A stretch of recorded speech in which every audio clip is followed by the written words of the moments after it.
दहाइयों के बाद आने वाले इस बड़े सैलाब ने पंजाब में तबाही मचा दी है। जहां सैलाब से लाखों लोग बेघर हो चुके हैं, उनके माल और मवेशी डूब चुके हैं, वहीं इस तबाहकुन सैलाब के ज़राअत पर भी इंतहाई संगीन असरात पड़े हैं। पंजाब भर में चावल, गन्ने, मकई, कपास और सब्जियों की हज़ारों एकड़ पर फैली हुई फसलें पानी में डूबकर तबाह हो चुकी हैं, जिससे किसानों को भारी माली नुकसान हुआ है, जिससे न सिर्फ मकामी मार्केट में खुराक की कीमतें बढ़ने का खर्चा है, बल्कि पाकिस्तान की आम बरामदात पर भी इसके संगीन असरात पड़ सकते हैं। इस हवाले से बात करेंगे। हालिया सैलाब से ज़राई शोबे और काश्तकारों को कितना नुकसान पहुंचा है। हमारे साथ मौजूद है पाकिस्तान किसान इत्तेहाद के मरकजी सदर खालिद महमूद खोखर साहब। खोखर साहब, बहुत शुक्रिया हमें ज्वाइन करने के लिए। खोखर साहब, ज़ाहिर इतलात आप तक आ रही होंगी, पानी तबाही मचाता हुआ गया है, क्या आपके पास इतलात हैं इस हवाले से, कितना नुकसान हुआ है?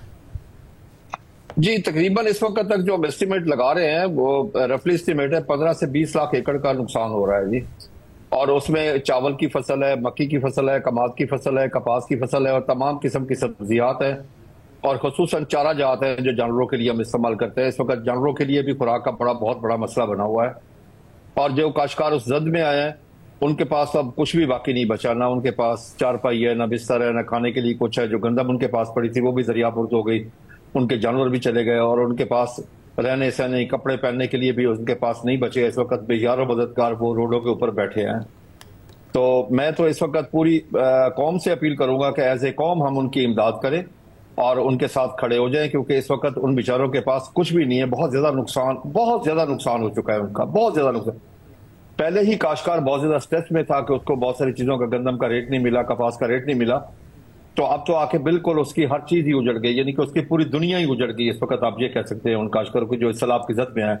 वैसे और ये जो फसलें मुतासिर हुई हैं, इसका मैग्नीट्यूड क्या है? एक तो डोमेस्टिक मार्केट में जाहिर है शॉर्टेज होना, कीमतें बढ़ना, फिर पाकिस्तान बरामद भी करता है चावल, कितना ये नुकसान है इसका मैग्नीट्यूड? देखें जी, पिछले साल हमने चावल तकरीबन $4 बिलियन का हमने एक्सपोर्ट किया था। उसमें भी कमी आएगी। कपास की फसल में बहुत बड़ी कमी आ चुकी है, पहले ही कमी आ चुकी थी, पहले ही बहुत कमी थी कपास की फसल में, लेकिन अब और ज्यादा कमी आ गई होगी। मक्की की फसल पहले ही बहुत कम थी, अब उसकी काश्त भी कम थी, अब कमी आ गई। चावल की फसल काफी ज्यादा काश्त थी, लेकिन उसे बहुत ज्यादा इससे नुकसान पहुंचा है। कमाद की फसल को नुकसान पहुंचा है। तमाम तरह की सब्जियात जो हम रोजमर्रा इस्तेमाल करते हैं उसको नुकसान पहुंचा है। हत्ता के फ्रूट जो किन्नू वगैरह बागात जहां पे जद में आए उनको भी नुकसान पहुंचा है, क्योंकि अभी कच्चा फल था। तो हर चीज काश्तकार की तो नुकसान होगी। इस वक्त बहुत ज्यादा जानवरों का नुकसान हुआ है। अब जानवरों का काश्तकार ज्यादा अपने लिए इतने परेशान नहीं जितना अपने वो जानवरों से के लिए परेशान है कि उनका जानवर भूखा प्यासा खड़ा है, उनके पास खिलाने के लिए कुछ नहीं है। बहुत शुक्रिया। जाहिर है बहुत तबाही की है इन सैलाबों ने और इस वक्त किसानों का बुरा हाल है, उनकी फसलों का बहुत ज्यादा नुकसान हुआ है।